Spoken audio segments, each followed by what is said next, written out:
उसमें कई लोगों की बारे में बात हो रही है। अरविंद केजरीवाल, आतिशी, सौरभ भारद्वाज, इन सब के बारे में तो बात हो रही है, सत्येंद्र जैन के बारे में बात हो रही है, लेकिन अरविंद केजरीवाल को नई दिल्ली सीट से मात देने वाले प्रवेश वर्मा कौन है, इस बारे में भी बातचीत चल रही है। प्रवेश वर्मा के बारे में बता देते हैं, चलिए हम इस तरफ। प्रवेश वर्मा के बारे में राजनीति का एक लंबा चौड़ा अनुभव है, एक बार विधायक, 2 बार सांसद रहे, आज तक कोई चुनाव प्रवेश वर्मा नहीं हारे हैं।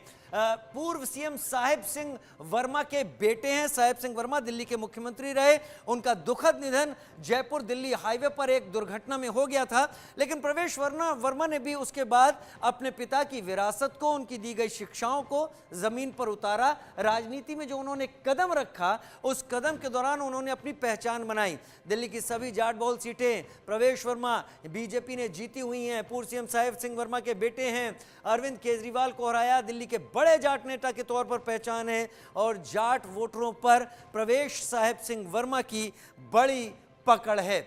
जन्म 7 नवंबर 1977 को इनका हुआ था दिल्ली में। दिल्ली के पूर्व मुख्यमंत्री साहिब सिंह वर्मा के ये बेटे हैं। तो इसके साथ लीजिए दूसरा नाम आ गया। ये चेहरा पहचानिए, इनको आपने बहुत कुछ देखा होगा, बहुत ज्यादा देखा होगा। मनजिंदर सिंह सिरसा इनका नाम है। मजबूत पंजाबी सिख नेता हैं, शिरोमणि अकाली दल के टिकट से 2 बार विधायक रहे हैं। 2021 में शिरोमणि अकाली दल छोड़कर बीजेपी में शामिल हो गए थे, क्योंकि सैट के साथ गठबंधन बीजेपी का टूट चुका था। तीसरी बार राजौरी गार्डन से विधायक बने। अगस्त 2023 में बीजेपी के राष्ट्रीय मंत्री बने। सिरसा को सीएम बनाकर बीजेपी पंजाब में मजबूत पकड़ अपनी कर सकती है, लेकिन कर सकती है, करेगी या नहीं करेगी यह तय प्रधानमंत्री को और बीजेपी के आला कमान को करना है। हम ये बता रहे हैं कि वो चेहरे कौन कौन से हैं। तो दिल्ली के सीएम पद की रेस में इस वक्त मजबूती के साथ हैं। ये चेहरा, अभी आप इनको सुन भी रहे थे, ये वो चेहरा है जिसने इस बात का एक भ्रम तोड़ा कि सिख समाज बीजेपी के साथ जुड़ा हुआ नहीं। लेकिन ये चेहरा जो अब हमारे सामने है, इनको देखिए, मनोज तिवारी, उत्तर पूर्वी दिल्ली से लगातार 3 बार सांसद रहे। इनकी एक खासियत है, पिछली लोकसभा चुनाव में 7 सांसदों में से केवल 1 रिपीट हुआ और वो मनोज तिवारी थे, बाकी सबके टिकट बदल दिए गए।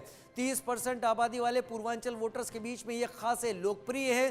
बिहार में चुनाव को देखते हुए मनोज तिवारी पर बड़ा दाम है। भोजपुरी फिल्म इंडस्ट्री की एक बड़ी पहचान है, बड़ा नाम है। रिंकिया के पापा, इनका गाना आज भी देश विदेश में गुनगुनाया जाता है और गाया जाता है। तो फिल्मी दुनिया से भी पहचान है और बाकी जगह भी तो उन्होंने झंडे गाड़े हैं। ये विजेंद्र गुप्ता इस वक्त आप इस देख पा रहे हैं मेरे साथ। विजेंद्र गुप्ता कौन है? रोहिणी विधानसभा से सीट से लगातार तीसरी बार चुनाव जीते, 2 बार दिल्ली में विधानसभा में नेता प्रतिपक्ष रहे। इसके बाद नीचे की तरफ दिल्ली बीजेपी अध्यक्ष भी रह चुके हैं। दिल्ली में बीजेपी का बड़ा वैश्य चेहरा है प्रवीण खंडेलवाल के साथ साथ संघ पर भी इनकी और संगठन में भी, संघ और संगठन में इनकी मजबूत पकड़ है। तो विजेंद्र गुप्ता क्या अगले मुख्यमंत्री हो सकते हैं? एमसीडी के दिनों में जब municipal corporation of Delhi function करती थी तो वहां पर भी इनकी तूती बोला करती थी। तो एक विजेंद्र गुप्ता भी इन सब में चेहरा है। और अब देखिए, ये हैं वीरेंद्र सचदेवा, पंजाबी समुदाय से आते हैं। पंजाबियों पर अच्छी पकड़, संगठन में मजबूत व्यक्ति माने जाते हैं। आक्रामक रणनीति ये बनाते हैं अपनी। 2020 से 2023 तक प्रदेश उपाध्यक्ष रहे। 2023 में दिल्ली बीजेपी के प्रदेश अध्यक्ष बने। इसके साथ 2014 से 2017 तक मयूर विहार बीजेपी जिला अध्यक्ष रहे। तो कई चीज़ें हैं, लेकिन इनकी एक खासियत ये कि जब बीजेपी में इन्हें कोई नहीं जानता था, ये पूर्व बीजेपी के कद्दावर नेता रहे विजय कुमार मल्होत्रा, उनके बहुत करीबी माने जाते रहे हैं। और इन्होंने विजय कुमार मल्होत्रा के साथ रहते रहते दिल्ली को बहुत बेहतरीन तरीके से समझा।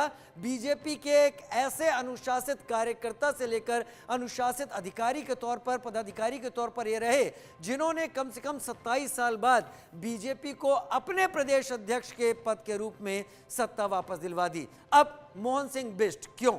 सुनिए, उत्तराखंड से आते हैं, बीजेपी के तेज तर्रार अनुभवी नेता हैं, खासा प्रभाव रखते हैं, सियासत के मजे हुए खिलाड़ी। 1998 में पहली बार करावल नगर से विधायक बने। 2015 तक सीट पर कब्जा जमाए रखा। गृह मंत्री अमित शाह के करीबी ये माने जाते हैं और इस बार इन्होंने मुस्तफाबाद सीट से जीत हासिल की है। मुस्तफाबाद सीट का अगर समीकरण देखा जाए, मुस्लिम बहुल सीट है और इस सीट से इन्होंने अपना दांव जो खेला उसको मजबूती के साथ सामने रख दिया। अब प्रवेश वर्मा की एक बार फिर बात कर लेते हैं। प्रवेश वर्मा जो दिल्ली बीजेपी के प्लेइंग 11 में भी नहीं थे, फिर 2 महीने में ही दिल्ली चुनाव में कैसे बन गए मैन ऑफ द मैच, और क्या प्रवेश वर्मा दिल्ली से नए सीएम होने जा रहे हैं? हमने नाम कईयों के बताए, लेकिन यह सवाल भी आपके सामने, रिपोर्ट देखिए।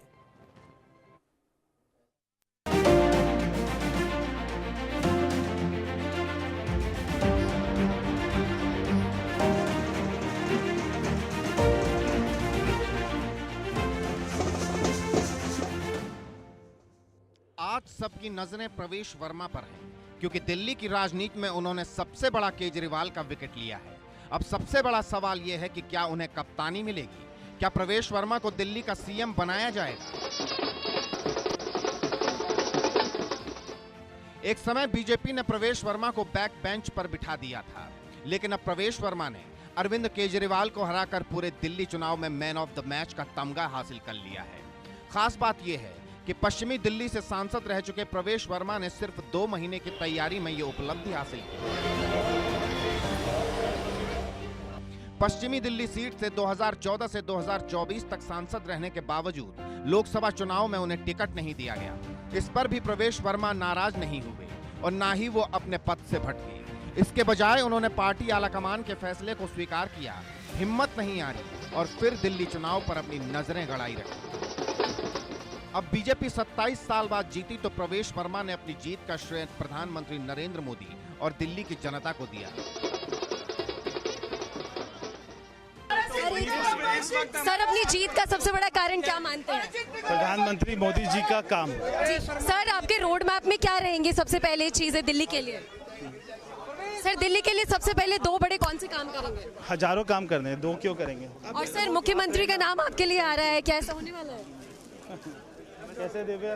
प्रवेश वर्मा भले ही अपने पत्ते न खोल रहे हों, लेकिन उनके परिवार के पास दिल्ली को संभालने का अनुभव है। वो दिल्ली के पूर्व सीएम साहिब सिंह वर्मा के बेटे हैं। इतना ही नहीं, प्रवेश वर्मा ने संसद पहुंचने से पहले महरौली से विधायक के तौर पर जीत दर्ज की थी। 2013 में दिल्ली विधानसभा भंग होने के बाद उन्हें 2014 में लोकसभा के लिए मैदान में उतारा गया। वे पश्चिमी दिल्ली से जीते और 2019 के चुनाव में भी सीट पर कब्जा बरकरार रखा। कुल मिलाकर बीजेपी का चेहरा न होते हुए भी प्रवेश वर्मा निश्चित रूप से दिल्ली विधानसभा चुनाव से पहले भगवा पार्टी के सबसे भरोसेमंद और सिपहसालार बन गए। क्या सीएम की कुर्सी उन्हें मिलेगी? ये तो समय और भाजपा आलाकमान ही बताएगा। Bureau report, India news.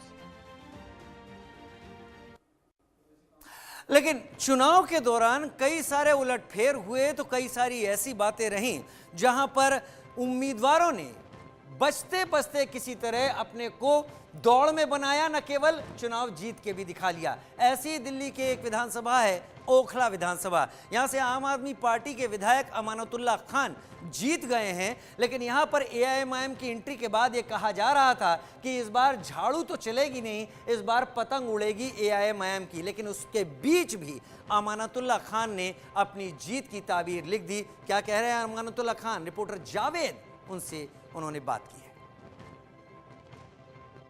बहुत बड़ी जीत है आपकी अमानतुल्लाह खान, कैसे देख रहे जीत को? लेकिन जीत के साथ एक निराशा ये भी कि आम आदमी पार्टी की सरकार नहीं बन रही, बीजेपी सरकार में बन रही है।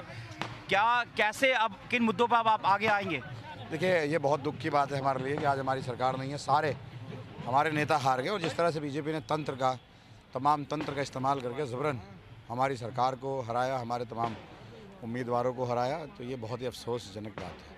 क्या ये लगता है कि अब बीजेपी की सरकार बन रही है, आम आदमी पार्टी बहुत बहुमत में नहीं आई, हालांकि आपको लोगों ने एक बार फिर से यकीन आप पे रखा है अपने कामों को लेकर? हालांकि लोगों में ज़्यादा नाराज़गी थी, लेकिन उस नाराज़गी को दूर करते हुए लोगों ने आपको एक बार फिर पसंद किया। अब कितना मुश्किल क्या होगा, या फिर आप वैसे ही आगे जैसे काम करते हैं वैसे करते रहेंगे?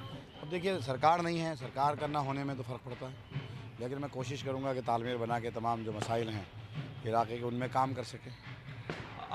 ये बताइए अमर जी कि अरविंद केजरीवाल हार गए, मनीष सिसोदिया हार गए, आतिशी जीत गई, इस पे कुछ कहना चाहेंगे? आखिर क्या लोगों में यकीन कम होता जा रहा आम आदमी पार्टी का, या क्या है? देखिए, वोट काटे गए, पेजा इस्तेमाल किया गया, कैंपेन नहीं करने दी, कोई लड़का नहीं आने दिया, तो जो वॉलंटियर थे उनको नहीं आने दिया। तो ये सब चीज़ों का गलत तंत्र का इस्तेमाल किया, पूरी ताकत का इस्तेमाल किया, इलेक्शन कमीशन का बेजा इस्तेमाल किया, पुलिस प्रशासनिक बेजा इस्तेमाल किया, हर तरह का जो हथकंडा अपनाया हमारे तमाम बड़े लीडरों को हराने के लिए। आखिरी सवाल, क्या मानते हैं कि असदुद्दीन ओवैसी की पार्टी AIMM के आने से आपके दोनों सीट जहां मुस्तफ़ाबाद और ओखला पे फ़र्क पड़ा है?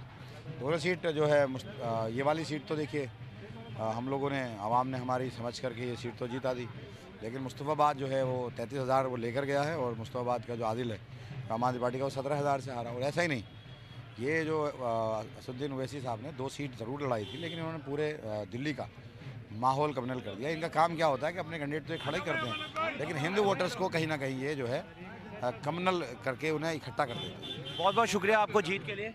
ये थे हमारे साथ विधायक अमातुल्ला खान, जो कि इस वक्त यहाँ से निकल रहे हैं और अपने समर्थकों के साथ अमातुल्ला खान ने जीत हासिल किया है यहाँ पर। और इस वक्त दिल्ली पुलिस अपने साथ पूरी सुरक्षा में, और यहाँ पे बाहर समर्थक जो है आम आदमी पार्टी के जो अपने विधायक को यहाँ पर रिसीव करने आए। और अमातुल्ला खान ने कहा कि कहीं ना कहीं MIM के 2 सीट लड़ने से आम आदमी पार्टी को खासा नुकसान हुआ है। अपने स्वयं की कैमरामैन अवधेश चौरसिया के साथ मैं जावेद हुसैन, इंडिया न्यूज़।